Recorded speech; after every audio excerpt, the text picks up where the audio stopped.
Continuando con este texto de Teófanes el Recluso, que es la vida espiritual y cómo perseverar en ella, recordarán que la última ocasión habíamos tocado un punto fundamental que Teófanes destacó y era, hacer realmente un propósito de resolución, ¿no? En este caso, movernos ya hacia la resolución que nos conduciría justamente a la vida buena.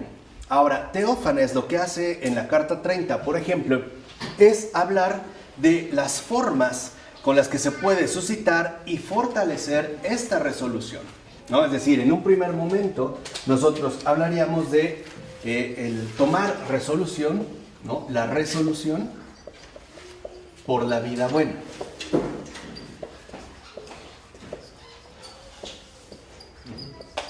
La resolución por la vida buena. Lo que le interesa en este caso a Teófanes es mencionar de qué manera esta resolución se puede en un primer momento suscitar y también de qué manera se puede ciertamente fortalecer. Entonces, cuando habla Teófanes de la resolución por la vida buena, lo primero que menciona es que se trata nada más y nada menos que del fascinante estado, va a decir Teófanes, el fascinante estado que produce la gracia.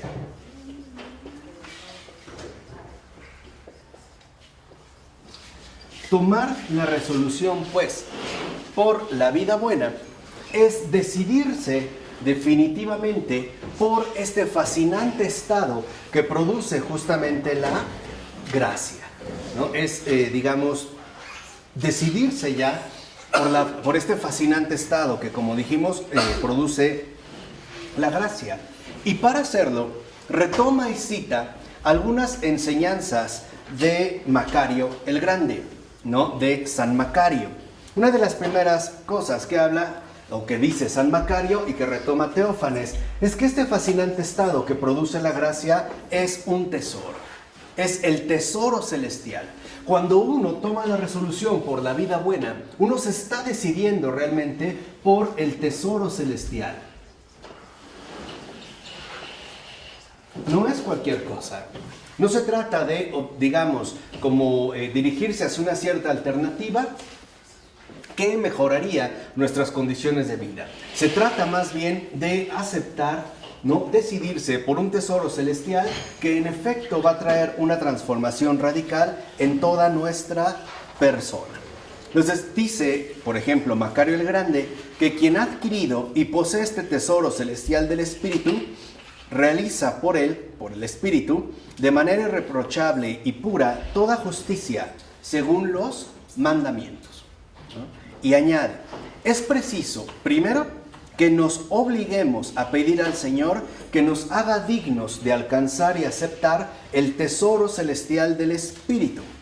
Esto es en un primer momento, o sea, la súplica, ¿no? Suplicarle al Señor que nos haga dignos de recibir este tesoro.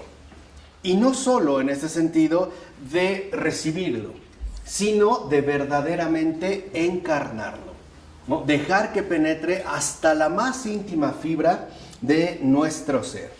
Y que esto sea lo que nos conduzca a realizar sin dificultad y con ligereza, sin tacha y con pureza, todos los mandamientos del Señor, que antes no podíamos cumplir ni empeñándonos, ¿no? Con todo nuestro esfuerzo.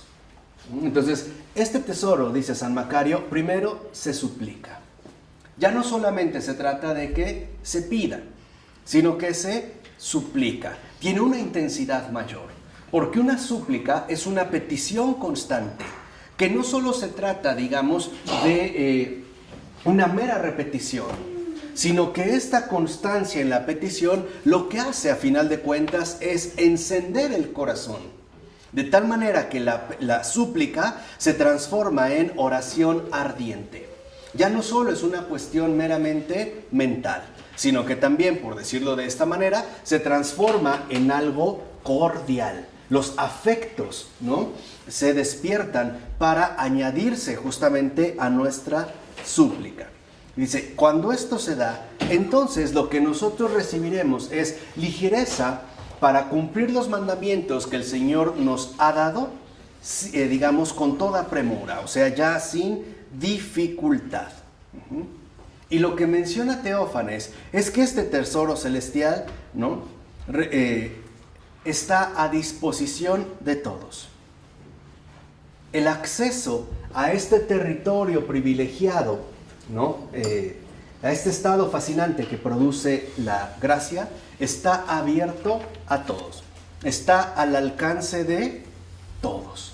Esto es lo primero, o sea, no hay como que pensar que se requieren ciertos condicionamientos previos para poder acceder a él, ¿no? Como a lo mejor puede suceder en un restaurante moderno, donde hay que cubrir cierta etiqueta, o sea, ir vestido de cierta manera para que te permitan el acceso. Aquí no. Este tesoro celestial está literalmente a disposición de todos. Nadie ha quedado excluido de este tesoro celestial. Dice, a nosotros nos corresponde primero buscar, anhelarlo. Por eso decíamos, ¿no? La cuestión de la súplica. Buscarlo y encontrarlo. Entonces, este tesoro celestial, ¿no? A su vez conduce a una dinámica doble. Por un lado, a buscarlo. Y por otro lado, no solo a buscarlo, como si se tratara de algo indefinido cuya localización sería imposible. No, se trata de buscarlo y encontrarlo. Es decir, este tesoro celestial lo que requiere se llama empeño, dedicación en el esfuerzo, buscarlo, ¿no? Buscarlo hasta encontrarlo. Dice, y enseguida daremos con él. Ahí está. Nos pudiera parecer que en efecto es algo terriblemente complicado. Y ahí está. Ahí está. Dice Teófanes. ¿Por qué nuestra tarea entonces no progresa?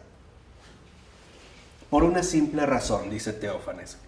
Porque siempre podemos caer en la actitud de dejar el asunto para mañana. O sea, postergamos el empeño. Lo dejamos para ese tiempo después que nunca llega, ¿no? Es como Perdón, es que yo siento que el empeño se tiene que hacer en el tiempo de contradicción o de adversidades. Ese es el momento óptimo para que se haga este empeño. La lucha contra sí mismo en las adversidades que uno tiene por las preocupaciones, por los problemas, por las adversidades, por las contradicciones. Es lo que yo pienso que el empeño se tiene que hacer en este momento, pedir como un auxilio, ¿sí? Como los salmos expresan el auxilio en los momentos difíciles de la vida. Sí, claro. ¿Qué opinas? Sí, es cierto. O sea, sí se puede, digamos, intensificar este empeño ante las adversidades de la vida, ¿no? Como un crecimiento interior. Pero también es cierto que este empeño debe de estar presente en los momentos, por así decirlo, tranquilos de la existencia. Claro. De tal manera que sea permanente. Es más, el empeño en las dificultades se debe intensificar, se debe hacer doble empeño. Exacto, es lo que estoy haciendo. En las dificultades se hace doble. Se hace doble empeño, pero no se pierde. O sea, no es de que estoy tranquilo, entonces lo dejo.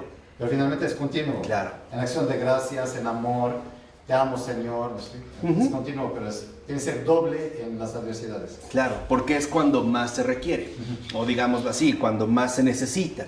Dice, ¿y por qué dejamos el asunto para mañana? Por negligencia. ¿No? Recuerden que Teófanes, si algo realmente destaca, es el aspecto nefasto de la negligencia. ¿No? El hecho de que nosotros no somos diligentes en lo que realizamos, ¿no? Más bien es por negligencia. Dice Teófanes, yo lo que hago es tener siempre presente la muerte que vendrá a visitarme. Si no hoy, mañana o pasado, pero va a llegar. Y me pregunto, ¿y tras la muerte qué? ¿Qué sigue? Que es muy similar también a a la recomendación que hacía un San Agustín, al decir que no te preocupe la muerte, sino lo que viene después de la muerte. ¿No? Es lo que dice Teófanes. Bueno, voy a morir. ¿Y luego qué? ¿Qué va a suceder? ¿Dónde han quedado, a final de cuentas, todos los pendientes que he ido acumulando poco a poco, ¿no? Dice, lo único que tenemos que hacer, ¿no?, en este empeño es poner manos a la obra. O sea, lo que requiere el empeño es iniciarlo. Ese es el primer paso, o sea, no postergarlo, no dejarlo para mañana, después, otro día, tengo cosas más importantes, ya tengo sueño, ya estoy cansado, al ratito, nada. Lo primero es, dice, iniciar, poner manos a la obra y actuar. Dice, ¿por qué nos comportamos en la práctica como si tuviéramos el tiempo a nuestra disposición? ¿Por qué se nos hace tan fácil dejar las cosas de un día para otro? ¿Por qué postergamos aquello que nos resulta, en último término, más importante? Por negligentes. Porque no valoramos de manera adecuada este tesoro celestial que en efecto se nos ha ofrecido. De tal manera que al iniciar, lo que sigue en este empeño es continuar y avanzar, ganar terreno. Poco a poco, pero hacerlo y ejecutarlo. No en este sentido, ¿no? Estar postergando estas situaciones que son tan fundamentales para nosotros y que se nos hace fácil ir dejando. La pregunta es, ¿por qué estamos tan seguros que tendremos tiempo para hacerlo? ¿De dónde? ¿En qué nos basamos? Hay personas que hacen planes a 10 años. ¿Cómo? ¿Por qué están tan seguros que van a llegar a esos 10 años? O que van a tener el tiempo para hacer lo que sus proyectos exijan. ¿Por qué? Pues eso es lo que dice literalmente Teófanes. Pues por negligencia. Y también hay que añadir por arrogancia. Porque nos podemos sentir tan arrogantes que nos creeremos dueños del tiempo. No, el tiempo está a mi disposición. El tiempo se va a someter, ¿no?, a, digamos, los momentos en los cuales me decida a realizar aquello que en efecto, ¿no?, tengo que hacer. Por eso dice Teófanes que es tan importante que nosotros no perdamos de vista el temor de Dios. Y en esto hay que definirlo de una manera concreta. El temor de Dios no es miedo a su castigo. No, el temor de Dios es la correcta relación con Dios. Eso es el temor de Dios. El temor de Dios no es miedo al castigo, es reconocer y aceptar la correcta relación con Dios. Dice, cuando una persona posee el temor de Dios, significa, primero, que su espíritu está vivo y que la gracia de Dios opera en él. Cuando una persona no tiene el temor de Dios, la gracia no está operativamente en él. Este sería. Y segundo, su espíritu está prácticamente dormido, no anulado, pero sí en este sentido dormido. Dice, por eso lo más importante para nosotros es el temor de Dios. Y el don principal de la gracia de Dios es el espíritu de temor de Dios, ¿no? El llevar la vida en el orden que a Él le agrada. Dice, este es el principio, el progreso y la meta del redimido. Quien posee el temor vivo y actuante de Dios posee una fuerza inagotable. ¿Por qué? Porque lo mueve a hacer todo aquello que es agradable a Dios. Eso es el temor de Dios. La correcta relación con Dios es tener en cuenta todo aquello que resulta agradable a Dios. Y además, oponerse radicalmente a todas las sugerencias que el enemigo hace y que irían precisamente en sentido contrario. En ese sentido, podemos decir pues que la resolución por la vida buena aparece ante todo el temor de Dios, no miedo a su castigo. El temor de Dios es anhelar siempre lo agradable a Dios y rechazar siempre lo que es contrario u opuesto a Dios. Ese es lo principal. De tal forma que entonces, en este fascinante estado que produce la gracia, el temor de Dios aparece como el pilar fundamental en la resolución por la vida buena. En pocas palabras, el temor de Dios lo que nos sugiere es algo muy concreto. ¿Qué quieres? Lo que Dios quiera, lo que a Él le agrade y como a Él le agrade. Es el espíritu del temor de Dios lo único que nos hace capaces de cumplir su voluntad, tal y como Él quiere. No solo se trata de hacer las cosas que a lo mejor me pide, también hay que aprender a hacerlas como Él quiere. ¿Sí me explico? Por ejemplo, a lo mejor me queda claro que tengo que dar comida a un hambriento, pero puedo mandársela. Otra es que se la lleve con mis manos, otra es que me siente a comer con él. Habría que ver justamente qué es lo más agradable al Señor. Dice, de esta manera entonces, en el temor de Dios, tenemos que poner atención a lo que solemos hacer en nuestra vida diaria. Dice Teófanes, ¿qué hay de malo en leer y meditar un rato diariamente?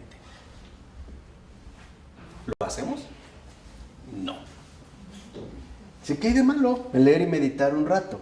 Dice, por lo que sé, las personas creyentes y temerosas de Dios es lo que hacen. Y no pueden no hacerlo.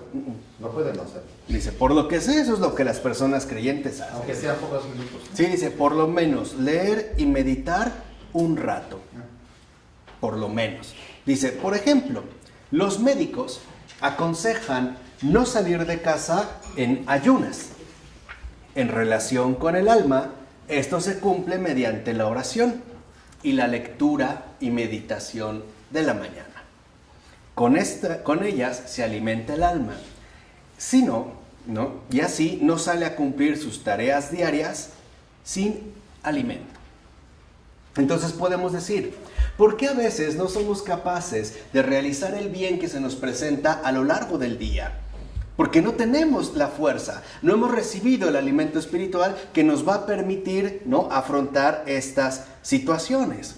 Dice, ahora Teófanes, ok, si te dedicas a leer, a meditar un rato, si te ejercitas en la lectura y la oración, puede ser que los pensamientos se dispersen, Puede ser que estamos concentrados en algo y ya estamos como embarcados en otros tipos de pensamientos. ¿Qué hacer?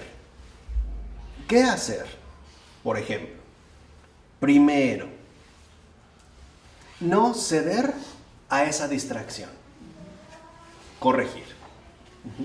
No sé si te ha pasado, por ejemplo, que llegas a la celebración litúrgica y tratas de concentrarte y de repente vas pensando qué voy a comer mañana, no le he hablado a tal, o te estás acordando de tus amores de juventud, Te fuiste. Dice Teófanes, por ejemplo, en este caso no hay pecado en ello, aunque sí molestia. El pecado se da cuando alguien voluntariamente fomenta dentro de sí pensamientos ajenos. Mientras no. O sea, si viene como una distracción ajena a mi voluntad, no hay pecado, pero sí molestia. ¿Qué tengo que hacer? Recuperar la concentración, El no dejarme, en este sentido, llevar por otros lados. Dice, lo que hay que hacer es esto. En cuanto uno se da cuenta de que su mente empieza a divagar, volver a ponerla en su sitio de inmediato. Rápido. ¿Lo hacemos? No. ¿Por qué? Porque somos negligentes. Por eso. Es pura negligencia, que a su vez está apoyada por la pereza. ¿Nos da pereza? No. Es curioso. No nos puede dar pereza hacer cosas irrelevantes, pero nos da mucha pereza hacer lo que tiene que ver con la resolución por la vida buena. Y que si lo ve no es cargar 20 kilos o hacer media hora de pilates y 15 minutos de spinning y 40 de zumba, aunque terminemos sudando como pollos rostizados, en su jugo. Eso no nos da pereza. Levantarnos a las 5:30 para salir a correr, aunque sea media hora, es más, si no lo hago, digo que me siento mal. Todo el día, es que no fui a correr, me siento mal. Pero inicio oración y no pasa nada. Al contrario, Me tengo que parar a hacer oración, qué flojera, mejor mañana, al ratito, me baño. ¿Por qué? O sea, eso es lo que tenemos que cuestionarnos, ¿no? ¿Por qué somos así? Por negligencia. Porque literalmente dejamos de lado cualquier tipo de empeño con respecto en la resolución por la vida buena. Si alguien, por ejemplo, no nos da molestia a veces desvelarnos en una fiesta, ¿no? Y ya no podemos, ni los pies a lo mejor de tanto bailar nos duelen, pero lo seguimos. Pero media hora hincados ante el Santísimo ya no aguantamos las rodillas. Ya, parece una tortura inmensa. Me tengo que sentar, me siento mal, ¿no? Ya es mucho, me siento agotadísimo. Aunque me pueda desvelar haciendo tonterías. En este sentido. ¿Qué quiere decir? Que nuestro espíritu, cuando no está presto para las cosas buenas, está adormecido. Está, como dice Teófanes, como muerto. No reacciona, no responde ante estas situaciones fundamentales. Dice, por eso entendamos algo. La oración matutina consiste en dar gracias a Dios por el sueño que nos ha reconfortado y pedirle que nos ayude durante el día para hacer todo para su gloria. ¿No? Gracias y ayúdame para, en pocas palabras, no defraudarte. ¿No? Para que todo sea para tu mayor servicio y alabanza, como decía San Ignacio de Loyola. Dice, y haga esto con sus propias palabras, de todo corazón. No utilice fórmulas hechas. Las personas que se levantan y leen la oración, la hojita amarillenta de todos los días, hasta manchada de café, de katsu, están quedándose en los hábitos prefijados que Peggy denunció y que mencionamos hace rato. Hágalo de una manera viva. Dice, además, por la mañana, por la tarde, manifiéstele al Señor sus necesidades materiales y todavía más las espirituales. Y haga esto hablándole de manera sencilla, como los niños. Nada de cosas espantosas como, oh Dios altísimo, sempiterno, envuelto en la luz inaccesible, ¿no? De tu claridad insondable. Nada, de verdad es desagradable, en serio. Dice, dígale algo así como, mira Señor, mi enfermedad o mi debilidad, mira mi necesidad, ayúdame. Sí, porque Cura. se pierde la paternidad. Eso hace perder la paternidad. Se vuelve una solemnidad distante, fría. Exactamente, se pone una distancia entre tú y yo y se pierde el vínculo de paternidad. Claro. Dice, en este sentido, ¿no? Hágalo de esta forma y acostúmbrese a pensar en Dios, no solo cuando hace oración, sino en cada hora, en cada momento y en cada ocasión. En cada situación. Yo una vez les dije, a ver, si vas a ir al cine y tienes la posibilidad de ir al cine y te formas para ver qué película ver, porque hoy ni siquiera nos basamos en las películas, sino en los horarios.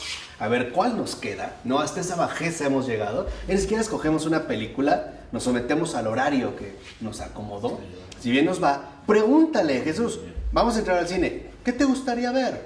¿Qué prefieres, palomitas o helado? O los dos. ¿No? Pero literalmente, o sea, ahora no tienes que hacer el ridículo ahí hablando como loco, ¿no? O sea, pues es una situación que se da en el corazón, así de sencillo, ¿no? No tienes por qué hacer en ese sentido el ridículo. Dice, ¿y por qué? Porque Él está siempre presente. O sea, ¿qué necesitamos? El empeño de iniciar, continuar y avanzar es acostumbrarnos a su presencia.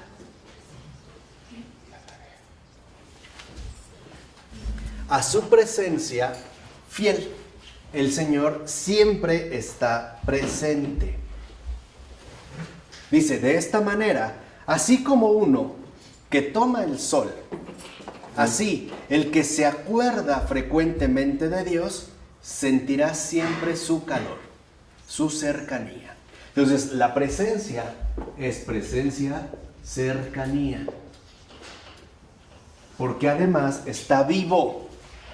No es una idea ni algo extraño, es una cercanía concreta. Dice, así, al recuerdo de Dios, añádale el recuerdo de la muerte y de lo que vendrá después. Estos dos recuerdos la apartarán de todo mal, incluso en los pensamientos, y la van a orientar hacia el bien, pero no para ser vista o destacar ante los demás, sino con rectitud de intención. Por ello, dice Teófanes, no pensemos que es absurdo pensar que el recuerdo de la muerte envenena la vida, como modernamente suponemos, ¿no? No quiero hablar de la muerte porque estoy vivo, hay que disfrutar, eso ya vendrá después, bla, bla, bla. Dice, no, más bien, la muerte, el recuerdo de la muerte, nos enseña a ser bastante cuidadosos en esta vida y nos enseña a abstenernos de todo aquello que la envenena. ¿Vamos? ¿No? En esta situación concreta. Dice, por eso necesitamos darnos cuenta que es preciso hacer cosas que nos ayuden a prepararnos, a mantenernos en una preparación constante. Dice Teófanes, ¿cuáles, por ejemplo? Son 3. Acostumbrarnos a su presencia cercanía se puede dar a partir de 3, situaciones. Número 1, la oración. Es la primera. Número 2, la lectura. Y número 3, la meditación. La oración, la lectura y la meditación. Oración matutina, oración vespertina. Pero también la oración continua. Claro, no, me refiero como momentos señalados, bueno. específicos Sí. de, ¿no? La oración continua es el reforzar su presencia y cercanía, ¿no? En mi vida, ¿no? En este sentido. Dice, eso es lo principal. Pero sí, se trata de con esto llegar a la meditación y a la mística, ¿no? Estar en contacto directo, ¿no? Exacto, en esa comunión constante con el Señor, ¿no? En esta, digamos, como comunión profunda. Dice, esto es justamente lo que nos ayuda a estar preparados para la liturgia. Quiere decir que en realidad nosotros siempre debemos estar preparados para la liturgia. Dicho de otra manera, no podemos ir a una misa y no comulgar. Eso es el punto. Si esto sucede, que no vuelva a suceder.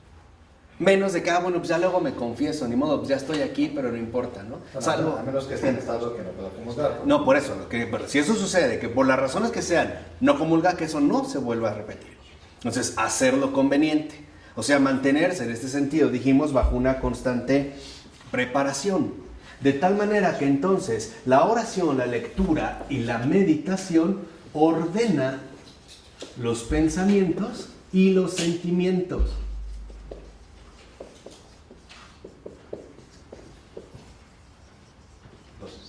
Los sentimientos, ¿no? Sí, es verdad. Ordena los pensamientos y los sentimientos.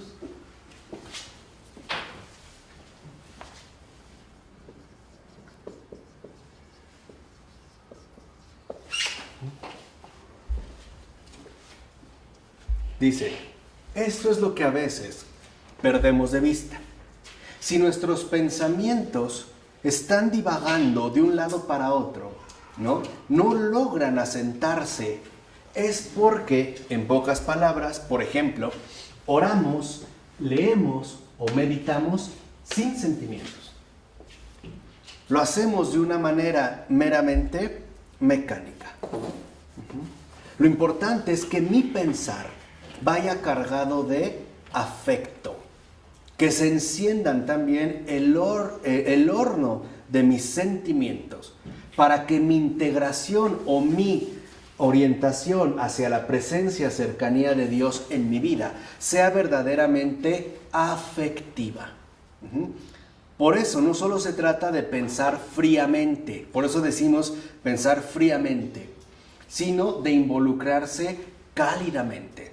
Y los pensamientos no tienen esa calidez. La calidez le pertenece a los sentimientos. Vamos a decirlo así, al ámbito meramente afectivo. Dice, Sí, perdón Marco, pero es una ortodoxia un poquito fuerte, ¿no? Porque también si uno está empezando en la vida espiritual, entonces no llega a esto, también Dios lo toma mucho en cuenta. ¿Sí me explicó? Es una ortodoxia para muy avanzados, ¿no? Pero también hay que saber que si uno todavía no sabe hacer esto, está empezando, se está esforzando, todavía está en nivel no afectivo, Dios lo va a tomar mucho en cuenta también. No, claro, pero lo importante es que va a tener que llegar a lo afectivo. Exactamente. ¿No? O sea, digamos, en pocas palabras, no solo hay que poner la mente, hay que encender el corazón, ¿no? Con un corazón justamente encendido. Porque Él es un santo, pero no todo el mundo es un santo. Pero todos estamos llamados a Sí, ser. claro, sí. Tenemos que llegar a esto. Todos. Pero también es un proceso. Sí, claro. ¿No? Digamos, dentro de este proceso, por eso Teófanes nos da dos consejos. Dice, por lo que respecta a las distracciones mentales, hemos de aplicar estas dos reglas. Primera, en cuanto nos damos cuenta de la distracción, recogemos nuestra mente de nuevo. En cuanto me doy cuenta, ¿no? No sé si les pasó hasta en clases. Estás poniendo, de repente ya estás en otra, bueno, te diste cuenta otra vez, ¿no? Lo vuelves a comer. Y segundo, no tenemos que permitir conscientemente que los pensamientos revoloteen. Es decir, no tengo que provocarlo yo mismo. Si estoy poniendo atención a algo, no tengo por qué plantearme cosas que no vienen al caso. Porque esto ya es intencional. Una cosa es que yo estoy tratando de poner atención y mis pensamientos divagan, y en cuanto lo detecto, lo corrijo. Y otra cosa es que yo mismo estimule esta divagación. Por ejemplo, estoy en un tema y de repente me planteo algo como, ay, ¿cuándo me voy de vacaciones? Ya, me salí. Esto es peor todavía, porque ya es intencional. Ya ni siquiera es algo, ¿no?, con lo que nosotros podemos luchar. Es algo con lo que nosotros, en pocas palabras, hemos pactado. Dice, por ello, recordemos siempre que el Señor está ante nosotros y nosotros ante Él. El Señor siempre está enfrente de nosotros, mirándonos cara a ¿qué? A cara. Dice, esta presencia, cercanía, es algo real y es algo muy serio. Eso es también lo que va a fomentar la piedad. Y eso es lo que enciende el corazón. Saber que ahí está el que más me ama. Digamos, en este sentido, ahí está el verdadero amante de todas las almas. Y esto lo enciende. Es decir, tenemos que acostumbrarnos a percibir al invisible y a todo lo que tiene que ver con este ámbito invisible. Dice, cuando esto nosotros lo fortalecemos y el corazón, ¿no?, ya se enciende, adquiere calidez, se dará cuenta como el mismo corazón le pondrá cadenas a los pensamientos errantes. Fíjense, aquí hay algo muy interesante. A veces pensamos que controlar lo intelectual, lo mental, tiene que ser a sí mismo mental, ¿no? Por ejemplo, pensar en otra cosa o esforzarme intelectualmente. Lo que nos dice Teófanes es no. Lo único que realmente regula la divagación en los pensamientos es la calidez del corazón. O sea, el ardor del corazón, o sea, el reconocimiento pleno de la presencia, cercanía del Señor. Esto es, digamos, lo que nos conduce precisamente a este orden. El problema es que somos negligentes también en nuestra dimensión pensante. Por ejemplo, es muy fácil que nos distraigamos por todo y por nada, ¿no? Como dicen, si porque pasó una mosca, si alguien se paró, si alguien llegó, esto ya no sirve.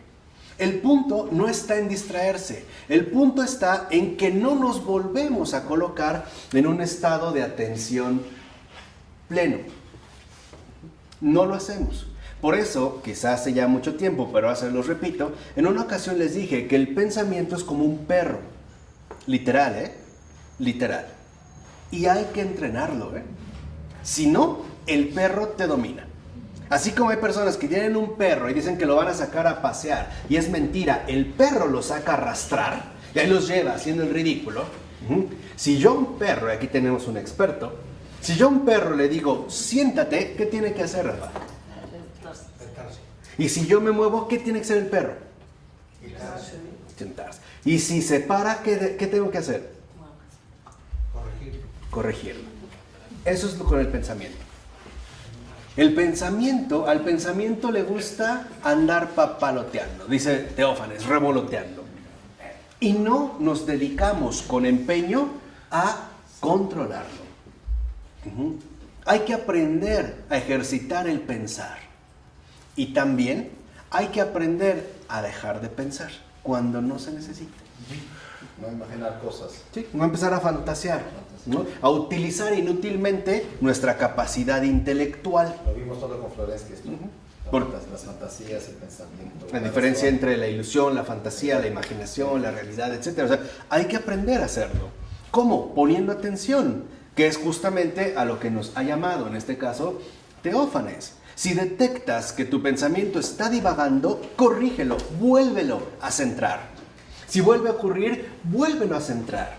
Y esto es el empeño. ¿Es cansado? Sí, pero poco a poco, precisamente irá dando resultados. Pero lo fundamental, más allá del trabajo de autocorrección, es el hecho de encender el corazón. De que este empeño se vuelva algo verdaderamente afectivo. Que sea un empeño ya no solo intelectual, sino ante todo cordial. ¿Por qué? Porque es la calidez del corazón la única que puede derretir la frialdad de los pensamientos. Como en este orden. Por ello también Teófanes, ¿no?, nos da otra recomendación. Dice, no debe dedicarse únicamente a actividades espirituales. ¿Por qué? Porque si solo nos dedicamos a puras actividades espirituales, ¿no? O sea, por ejemplo, todo el día oración, en la noche oración, lectura, meditación, nos va a agotar. Porque también el esfuerzo intelectual cansa físicamente y agota interiormente. Hay que aprender también a reposar la mente. Hay que aprender a descansar intelectualmente. Equilibrio. Hay que aprender a que respire también, nuestra potencia intelectual. Hay que darle finalmente respiro. Dice, para ello, la mejor manera es buscar alguna actividad manual que no distraiga demasiado, pero tiene que ser algo manual. Esto lo sabía perfectamente bien San Benito. Por eso, en todos los hijos de San Benito, el trabajo manual es fundamental para el equilibrio espiritual del monje. Por eso los monjes benedictinos no solo se dedican a lo espiritual, también se dedican a lo laboral, que tiene que ver con actividades sencillas pero claramente manuales, desde ordeñar vacas, recoger paja, cocinar algo. ¿Por qué? Porque lo manual, las manos relajan la actividad mental. La manera en la que uno puede relajar, ¿no?, la actividad mental es a través de la cuestión manual. Dice, y dedíquese a ella solo, por ejemplo, cuando su alma está ya cansada y ya no es capaz ni de meditar, ni de leer, ni de qué, ni de orar. Por eso es tan importante que tengamos este tipo de actividades. Tocar algún instrumento musical, hacer una labor de jardinería, por ejemplo, que también es muy bueno, pero una actividad que tampoco involucre como mucha exigencia. Dice, si las actividades espirituales van bien, pues entonces no las interrumpa. Si usted está leyendo y no ha sentido este cansancio, siga, pero si ya lo resiente, deténgase. Es como puro sentido común. Si lo ven, es como pura prudencia común. Hay personas que, por ejemplo, ya notan un cansancio, hasta empieza a doler la cabeza de leer o de meditar, etc. Y dicen, no, pero es que tengo que acabar. ¿no? Y literalmente no sirvió para nada, porque lo hicimos literalmente con un esfuerzo inmenso. Por eso nos dice también Teófanes, ¿cómo rezar en casa? Primero, con sus propias palabras. Acostúmbrese al diálogo vivo. Acostúmbrese al diálogo vivo. Segunda, dando rienda suelta a sus necesidades espirituales más profundas. Concéntrese en lo esencial. No solo pida casa, vestido y sustento. Pida, por ejemplo, calidez de corazón, empeño, ¿no?, en mi interior, temor de Dios, etc. ¿No? Esto sería, digamos, como el primer paso. Y Teófanes utiliza una palabra muy bella que es importunar. Dice, importune al Señor, a la Madre de Dios y a su ángel de la guarda y a todos los santos, pidiéndole con sus propias palabras lo que considere necesario. Hay que importunar, que también es un gesto que más o menos de manera contemporánea Teófanes destacó el santo cura de Ars. Dice, hay que importunar al buen Dios, ¿no? Literalmente en el sentido radical de importunar. Dice, pero no se imponga a sí misma una práctica de oración excesivamente larga, ¿no? Más bien una práctica de oración necesariamente corta. Por ejemplo, 5, 10, 15 minutos. Yo en lo personal nunca recomiendo más de 20. No más, porque hay muchas otras cosas. Pero dice, no se dedique a ello de manera exclusivamente larga, porque si no, va a tener que al principio trabajar más en superar las distracciones que en obtener aprovechamiento de lo que requiere. Y aquí Teófanes también tiene como una especie de intuición psicológica que hoy ya está, por así decirlo, comprobada. Se han hecho estudios, por ejemplo, donde se han percatado de que la mente humana no es capaz de mantener la atención más de 20 minutos. Imagínense una clase de 2 horas. Por eso si lo ven ya se empiezan a voltear, a caminar, no se puede. Por eso es que es preferible más breve pero intenso, a más largo pero desgastante. ¿Sí me explico?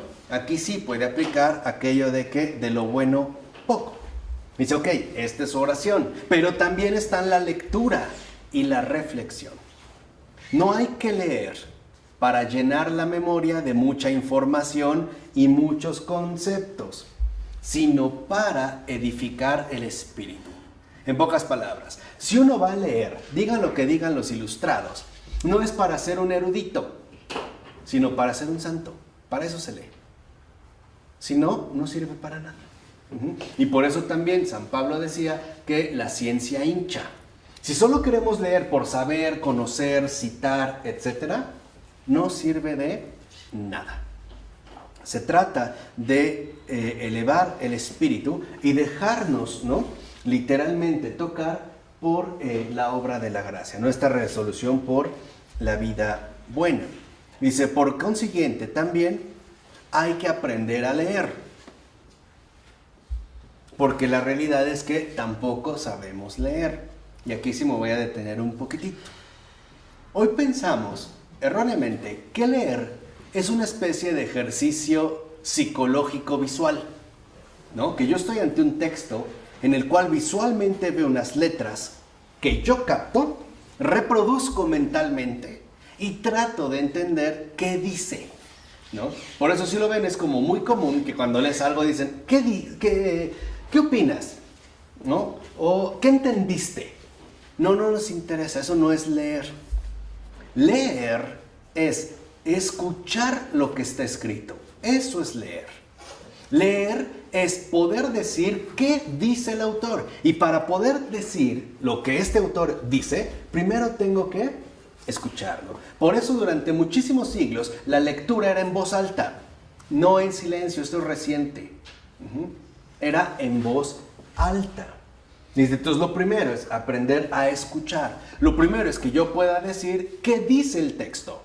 Ya después, sobre este decir, ¿no?, esencial, podré dar una opinión o un comentario, o manifestar mi acuerdo o mi desacuerdo, pero eso es posterior. Por eso hoy es muy fácil que una persona tome un texto y dice, ay, no entiendo nada, y lo avienta, porque él se asume como el criterio único de evaluación. No es así. Dice, lo primero para eso es darnos cuenta que si no tenemos el hábito de la lectura, tenemos que comenzar leyendo solo un poco, pero de manera atenta y prolongada, para que lo leído pase del intelecto nuevamente al sentimiento, que nuestro corazón se encienda. Por eso dice Teófanes, ¿qué hay que leer? ¿Qué hay que leer? El Evangelio, la Biblia, ¿Nada más? los libros de los santos. Libros espirituales, vidas de santos y todo aquello que en efecto, ¿no?, edifica nuestra alma. Por eso tenemos que hacer una lectura reposada y reflexiva de libros adecuados que mueven el alma. Dice, apóyense mucho en ese tipo de lecturas, porque una lectura no es inofensiva. Una lectura, así como puede encender el corazón, lo puede también trastornar. Por eso hay que tener cuidado cuando se lea Nietzsche, por ejemplo, o Heidegger, o algunos otros. No es neutro, no es mera tinta en papel.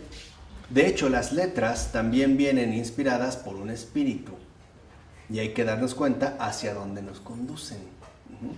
Por ello hay que ser, dijimos, reposado y reflexivo. Dice, la lectura es lo que mejor prepara para la oración. Leer es prepararse para la oración. Si durante una lectura se siente movida a la oración, levántese y ore. No sé si les ha pasado que leen la vida de un santo, una obra de un santo, y les mueve el corazón y tienen ganas de darle gracias al Señor o de llorar. Eso es una lectura. Por ello no hay que leer cualquier cosa, porque a final de cuentas, aquello que hemos leído no solo se quedará en el intelecto, también se dirigirá tarde o temprano al corazón. ¿Vale? ¿Me explico? Por eso hay que ser, aquí sí yo insisto, muy selectivos en los libros. Y más habiendo tantos buenos libros. O sea, no hay que leer cualquier cosa. Dice, y a la lectura hay que unir la reflexión. La reflexión es ejercitar, ¿no?, lo leído, tratando de asimilarlo y dándole mayor amplitud con vistas al bien. Es en este sentido, por decirlo así, meditarlo. Cuando una persona, dice Teófanes, acude a la lectura, a la meditación y a la oración, también no se ve fácilmente sorprendida por el defecto en el hablar. Y es cierto. Si ustedes conocen a un lector, verán que en realidad no le gusta hablar mucho. Habla cuando es que necesario. Dice, porque el hábito de la lectura, la buena lectura, la meditación y la oración nos ayuda a no decir cosas vanas. Es decir, purifica la lengua, que a veces es lo que más necesitamos. Aprender a frenar la lengua. Y en la lectura, en la buena lectura, la lengua también se ejercita en la humildad porque le da el paso al otro que habla, al autor que habla. No soy yo el que toma la palabra, es el otro el que habla. Y de hecho así es como se conforma un verdadero diálogo. Un diálogo comienza siempre por escuchar. Por eso, por ejemplo, Dios nos habló primero. En ese sentido también de humildad. Dice, y no olvidemos en esta reflexión, en esta indagación, ¿no? Acudir de manera necesaria a nuestra conciencia moral. De tal forma que si hacemos algo malo, lo que sea, nunca lo pasemos por alto. O sea, si reconociste que en algo te equivocaste, no lo pases por alto. O no lo quieras maquillar diciendo que no fue tan malo. Si tu conciencia te ha dicho es malo, punto. No le des en ese sentido vueltas. Porque reconocer humildemente que se es culpable de aquello que la conciencia acusa y proponerse evitarlo en adelante es aquello que en efecto nos dirige a el verdadero arrepentimiento. Sí, o sea, no trates de engañarte a ti mismo. Da un consejo, dice Teófanes. Examínese en su actuar también. A ver, por ejemplo, si ha actuado de tal manera que su conciencia le reprocha, reconozca, he obrado mal. O incluso, he cometido pecado. Reconózcalo. No lo pase en este sentido por alto. Reconózcalo. Pero, dice Teófanes, las meras obras no nos dan todavía un conocimiento cabal, ni adecuado, ni realista de nosotros mismos. Es preciso ir más profundo todavía y examinar sobre todo el estado de corazón. Y hay que prestar más atención, dice Teófanes, a las disposiciones del corazón que a las mismas acciones realizadas. Dice Teófanes, las disposiciones indican estados de ánimo permanentes del corazón y estos definen al ser humano. Porque de esas disposiciones del corazón surgirán tanto sus deseos principales como la orientación fundamental de sus acciones. Las disposiciones del corazón que son buenas se llaman virtudes. Las que son malas se llaman vicios. Y dice, ¿cuáles son las disposiciones? Fíjense, antes, lo más profundo, la raíz de las acciones, ¿no? Dice, ¿cuáles son las disposiciones que debe tener en su corazón un cristiano? Nos lo indica Cristo nuestro Salvador en las bienaventuranzas. A saber, humildad, arrepentimiento, mansedumbre, amor a la justicia y a la verdad, misericordia, pureza de corazón, amor a la paz y paciencia. Esas son las disposiciones. Dice, y el apóstol San Pablo hace referencia a las siguientes disposiciones cristianas del corazón como frutos del Espíritu Santo: amor, alegría, paz, magnanimidad, afabilidad, bondad, misericordia, fe, mansedumbre y confianza. Eso es lo que tendría que estar dispuesto en el corazón. Dice, las disposiciones contrarias a estas nos llevan a la muerte. ¿Cuáles son las principales? Soberbia, vanidad, egoísmo, intemperancia, ira, odio, la envidia, la pereza, el afán de placeres sensuales, la tristeza, la desesperación. Esas son las disposiciones. Dice, incluso el apóstol Pablo manda no solo que se eviten, sino incluso en Efesios capítulo 5, versículo 3, que ni siquiera se mencionen ante vosotros. O sea, estas disposiciones hay que erradicarlas por completo. Dice, fíjese lo severo que es Pablo. Esto simple y sencillamente no se tolera. Dice, todos tenemos algo de ellas, ¿no? Más o menos. Sin embargo, cada uno tiene una pasión o disposición del corazón central en torno a la cual se organiza toda su vida. Toda, ¿no? Digamos, hay esta disposición del corazón. Dice, de modo que lo que tenemos que hacer es descubrir con empeño cuál es esa pasión dominante en nosotros. El odio, la ira, la intemperancia, ¿no? La lujuria, la tristeza, la desesperación, el egoísmo, etc. Dice, una vez que usted la haya descubierto, usted se dará cuenta las otras pasiones que están más cerca o más lejos de ella. Y así es como podrá entender cómo funciona su corazón. O sea, hay que primero indagar en base a qué funciona nuestro propio corazón. ¿Cuál es su disposición principal? Hay una que destaca en nuestro perfil personal de vida. Hay una disposición. A la ira, dijimos, ¿no? Al enojo, a la vanidad, a la soberbia, al egoísmo, a la pereza, a la tristeza, etcétera, etcétera, etcétera. Dice, y ahí es donde usted se debe concentrar. Tiene que atacar de frente esa disposición. ¿Cómo? A través de su contrario. Por ejemplo, si mi disposición es hacia la envidia, tengo que trabajar en lo contrario. Es decir, por ejemplo, en la generosidad, en el reconocimiento. Si mi disposición es hacia la vanidad, pues trabajaré en sentido contrario. Es decir, en la humillación, por ejemplo. En el caso hablamos de el corazón. Dice, una vez que usted haya vencido esa disposición, las demás se van solitas. Ya no hay que luchar contra ellas, ¿no? ¿Por qué?